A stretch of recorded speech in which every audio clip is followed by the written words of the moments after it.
Have you ever been seeking out an anti-aging facial? You just need a pick-me-up, yet you don't want to waste your money. You want to go to somebody good. You want somebody that's going to massage your face in a targeted way. You want somebody that's going to affect a change in your skin. Me too.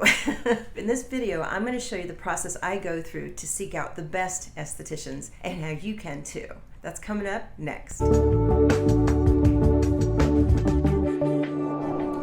Welcome back. Christine Byer here, licensed esthetician for 22 years. On this channel, we talk about your skincare journey because it's never one thing that makes your face look better. It's a whole combination of things, right? Including high quality facials. I would get them every month if I knew somebody really good close to me, but I can't clone myself. I had a facial, I don't know, it was a couple weeks ago, and technically it was a good facial. When she did all the steps, her touch seemed self-assured, but when I got up at the table, I feel like I looked exactly the same. I had the same stress in my face.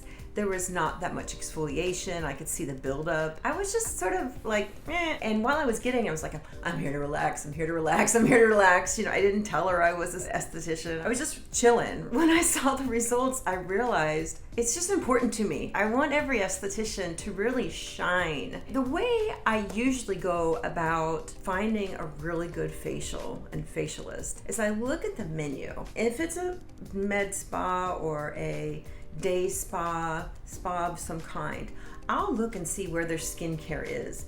If it's dead last on the menu, skip it.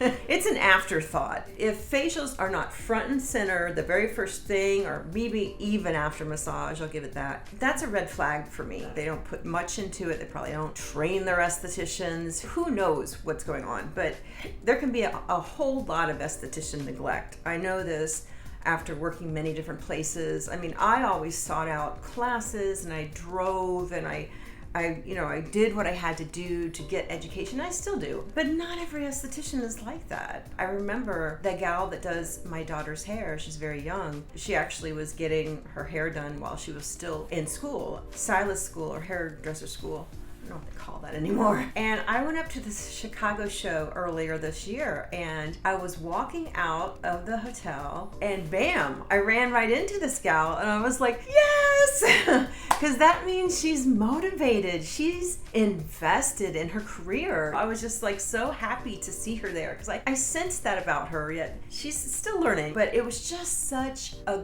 good sign to see her at that show. Now, it was a hair and skin show, hair, skin, and nails show in Chicago. Huge show. So that's always a good sign. You know, here's another way you can look. If she's a solo esthetician, 99% of the time, she's gonna have a specialty. Because you can't just go out there and try to be the jack of all trades, the Jill of all trades. And usually we specialize. Like for me, I love facial contouring massage, I love microcurrent, well, I love fibroblast, but I'm an anti-aging, right? With a specialty and fascia release of the face. And I've had to travel, like airplane travel, for these classes. I mean, it's not something that they teach right next door. So look at the classes. If the esthetician lists her classes that she's taken, rest assured she is going to be a very good esthetician.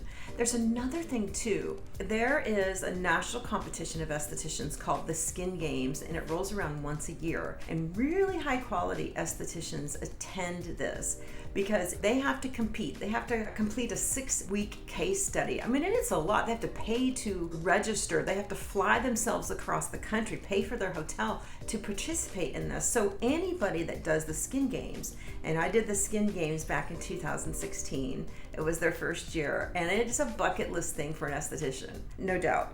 If they have entered in competitions, if they're on the news, well, sometimes if they're on the news, if they have taken lots of classes, these are all good signs that you have a high quality, high caliber esthetician that's going to do a good job. Now, the job she does depends upon her specialty. So you want to make sure you're going to an anti-aging facialist, not a waxing specialty facialist or an acne specialty facialist for an anti-aging facial. There's little tweaks that you can learn, and you can just call and ask, what's your favorite facial to do?